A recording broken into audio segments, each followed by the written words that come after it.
JHK here for Sportskeeda, and right now I'm joined by UFC bantamweight Kevin Natividad. I'm gonna say it right, man. What's up, man? Right. What's up, man? How's it going? Good, man. Let's start off right away, man. You know, your UFC debut last October. It did not play out, how you expected. Take us to the weeks after the fight and where you were mentally. Ooh, so mentally for me, I mean, I was a bit in a dark place, as like as anyone would be after a loss like that. But it, I don't even think it was really just a loss. It was because a couple weeks after that, I actually went out and reached out to a couple people. Went back into training because it was a big self-esteem drop. So I had reached out to a sports psychologist, and it's been helping a lot. Because even leading up to that, there was a lot of things going on in my head, like a lot of stress, and a lot of it came from just for one thing, I had the same three training partners over and over again, and I felt like I trained for that fight like I was a boxer that with takedown defense, and at the end of the day, that's not just me, like I'm proud of myself of being decently well-rounded, and then there was a lot of things that didn't go the way how I felt like it should have. No, not taking anything away from my opponent though, because he's great. He's a great fighter himself. But man, like, circumstances were different. I think it would have been a little bit more competitive at least, you know. So you're looking at that as a eye-opening experience. I mean, not especially now, like after that kind of fight. I feel like expectations for me aren't super high, so a lot of pressure on that is kind of released, if that makes sense. Like, especially right now, I feel like I don't care about the end result, or I don't really care about the outcome, so I feel like I'm ready to just go out there and fight like it, you know? For sure, man. It gives you a sense of freedom, I guess. It does, honestly. And training has been great lately. So, I actually literally a month after that fight, because that was October 31st, right? I had I had done a couple. I had to do some like concussion testing and everything because I had some lost time.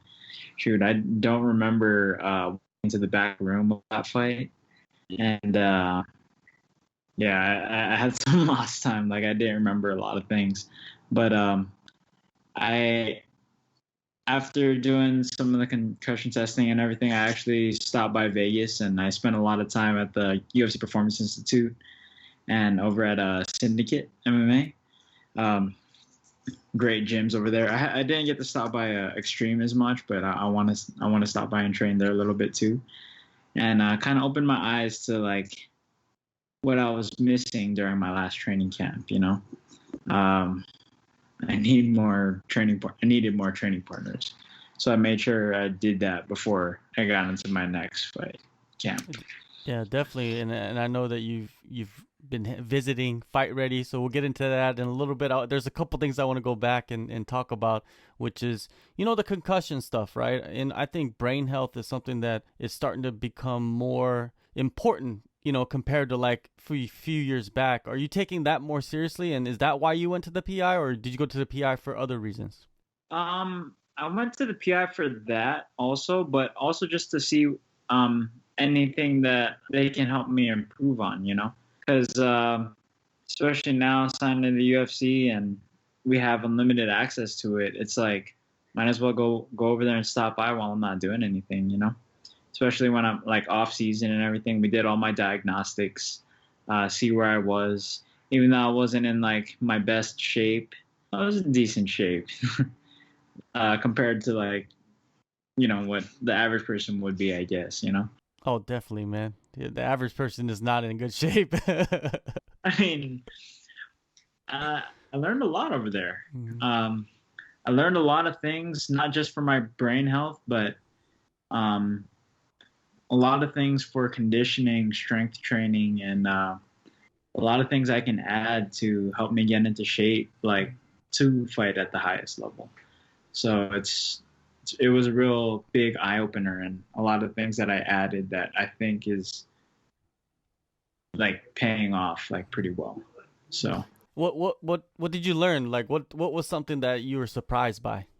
um, it's a no-brainer, but obviously not killing yourself every single day.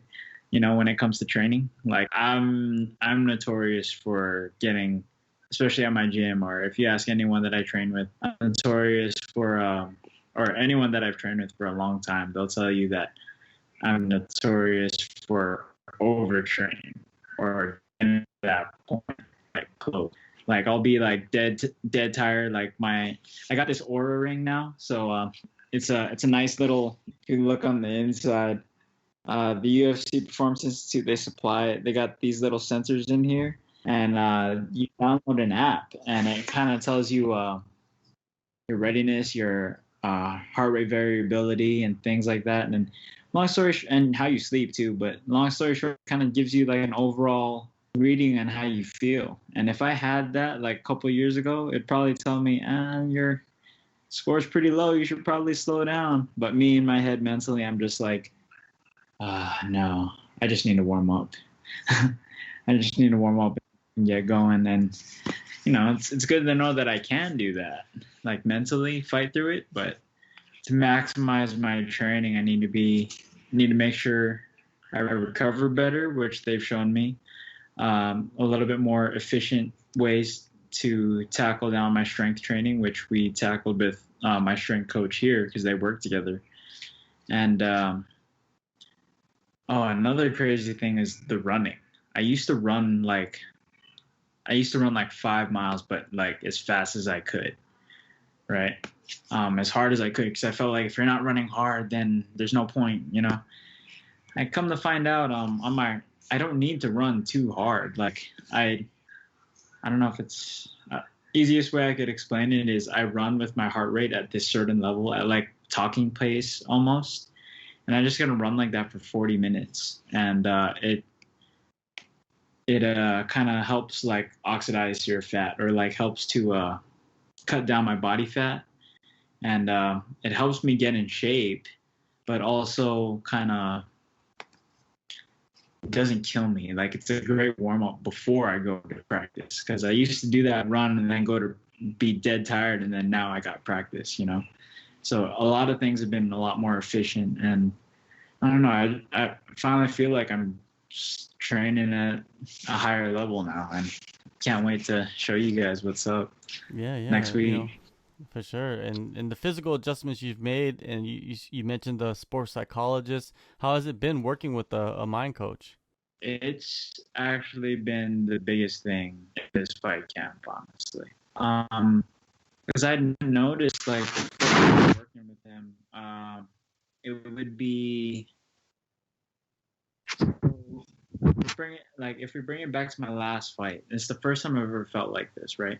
I woke up on the day of my UFC debut, and I was in the back room. I stood up and I was like, all right, it's time to go. For some reason, I felt like I just needed more time. Like I wasn't ready to go. And then I felt like I was like gagging for no reason. And like almost like I was going to throw up. And I was like, what the heck? Like this never happens to me. And then I was like over there, even walking out. My coach, he like, about to walk out, I see my name, and then they did the whole announcement thing. I was like, holy crap, this is so cool. I feel like I'm watching TV. And then my coach pats me on my back, and he goes like, go get him, Kevin. I'm just like, oh, shoot. Like, oh, he scared me. And then I'm walking out there thinking about the fight and what I need to do. And it's giving you anxiety, or it gives me anxiety. And that's because my mind is over there, not here right now, present in this moment. I can't control what's happening then. I can control what's happening now. So a lot of things that we've worked on with my psychologist is working on being here present right now. And it's honestly been like that's like kind of the gist of it. We have a lot of techniques and a lot of things that I've been doing to make sure I'm present here, but that is like one of the biggest things that has helped me throughout this fight camp, and I think leading up to this fight. That's great to hear, man. And you know, going back to Fight Ready, you've been splitting your time there. You and your brother Christian, he actually just got a win in February. Congrats to him and the team. How has it been, man, going over there and getting those training partners? It's actually been great because kind of like what I was talking about, how I had like limited training partners. We opened up and we actually got invited there by one of our friends, Chance Ike. He's Hawaiian too, so he invited us to come up in like early January, and we stopped by. We like had some sparring rounds. We learned a lot of different striking techniques, a lot of wrestling stuff, and we're like, oh, this is nice, like nice to add, you know. And on top of that, great training partners. Like most of them, if not everyone that we train with, are you know either in the UFC vets, or in Bellator or the LFA. They fight for CFFC, or they're all like pros, and most of them are me and my brother's size too.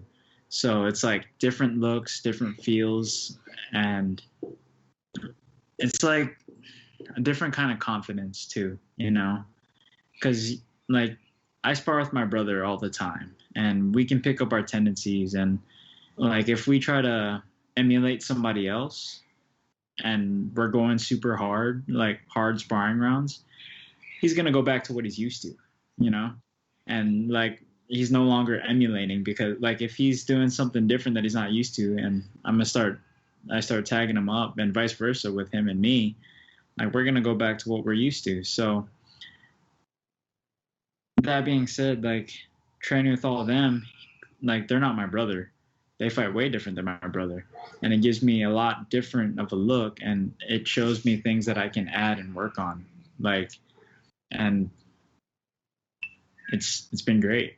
It's been great. It's like going to like a supermarket, right? And then there's all these aisles, and you got the aisles, man, now that you could just go to each aisle and just pick out what you need and then have fun with it, right? Exactly, yeah. And the best part is like they're all great guys too. Like there's no egos. All we're trying to do is help each other get better. And that's, I mean, and I feel like we all have gotten better. Like these we like and it's been, yeah, it's been game changing. For sure, man. Now let's talk about, the fight coming up, UFC 261, Danaa Batgerel. He's 1-1 in the UFC. What is your approach to preparing for him? Well, I mean, we watched a little bit of footage, and I talked to my coaches, Trevor Lally, Steve Rosenberg, Eddie Shaw, and Santino DeFranco, and we all watched him, and we watched his tendencies. And one thing that we've noticed we've done, especially with like Eddie Shaw, he mentioned to me, is he watched all the footage that he could find on him, and he watched his tendencies, and then he went to go watch some footage on me, and he watched my tendencies, and then he was like, okay, so let's build a game plan to if I was fighting you, all right? And then we try to tackle all that, and then we're like, okay, now let's find a game plan to fight him with the game plan that he has to fight me based on all the fights. And we kind of have somewhat of a game plan based on that, if that makes sense. It sounds a little complicated all over the place, but that's kind of how we approach this fight. A little bit more technical this time than just, he's got a jab. Let's watch out for that jab. You know what I mean? Yeah, it's awesome, man. Awesome to hear because it's different angles. Exactly. And I got 4 different guys that have their opinion on it, and it's, I don't know, it's just a sense of readiness, like readiness, and at the same time, like I feel ready, but also I'm ready for whatever. Like I don't know if he's gonna have anything that surprises me, and if he does, I'm down for that too. Like and I'm just excited. Like mentally and physically, it's just a better mind space for me. Having the options there and having guys behind you, preparing you, and on top of that, if you need to bring the dog out, you got to bring the dog out, man. If you need it, right? I'm ready to bring the dog out from the beginning of the bell, like if we need to. I mean, I said, I don't care about the outcome, so I'm probably gonna fight like it. I'm Yeah. probably gonna fight if I need to, but Yeah. yeah, we're gonna take this approach like one step at a time. Like we got options if he comes after me. Like I know what I'm gonna do, but if he doesn't come after me and he wants to wait, then give him what to do. Like whether he's striking or trying to wrestle, or I don't know, maybe he's trying to wrestle. He's over there at Jackson's now. We'll see. We're ready. We got a lot of options on it.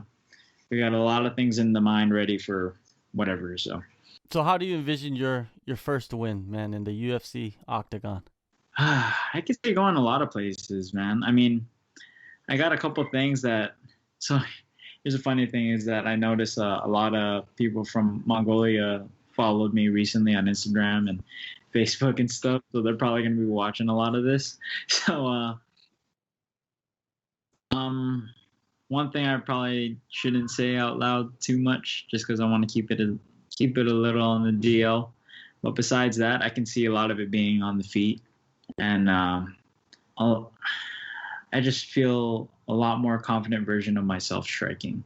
Because my last fight, I wasn't confident for some reason, and I felt like I had no pop in my punches. And all fight camp this time, I feel like I've had pop, like a little. I mean, there are always going to be bad practices here and there, but I found the best of everything that I need, or of all the sessions. So, back to the question. It's a lot of it on the feet and going to be technical, controlled violence in a way. Oh, beautiful, man. That's what we always want, right? Technical controlled violence. That's perfect description, man. Well, you get to do it, man. April 24th, UFC 261 in front of a sold out arena in Jacksonville, Florida. How's that, man? That's going to be insane. I'm so excited for that. For one thing, like the walking out and fighting for the UFC without a crowd, it was crazy nerve-wracking and everything, but this time I'm walking out for the UFC in front of a crowd, and I don't know if I said that the last one. The last one without a crowd, it felt like a glorified sparring match. With a crowd, I feel like a bunch of people that don't know who I am, so it's time for me to show off. You know what I mean? So that's how it kind of feels, but like in a good way. Like obviously show off, but let them know what's up. Like show them a little bit of the Filipino Hawaiian power that I got in my hands. Definitely, man. Looking forward to it. And yeah, man, thank you so much, man, for the time, and all the best on the fight and the rest of the year. Thank you, man. And thanks for having me, man. It's always a pleasure talking to you and everything, So yeah, probably, I mean, if you guys ever want, I'm always down to talk to you guys in the future too.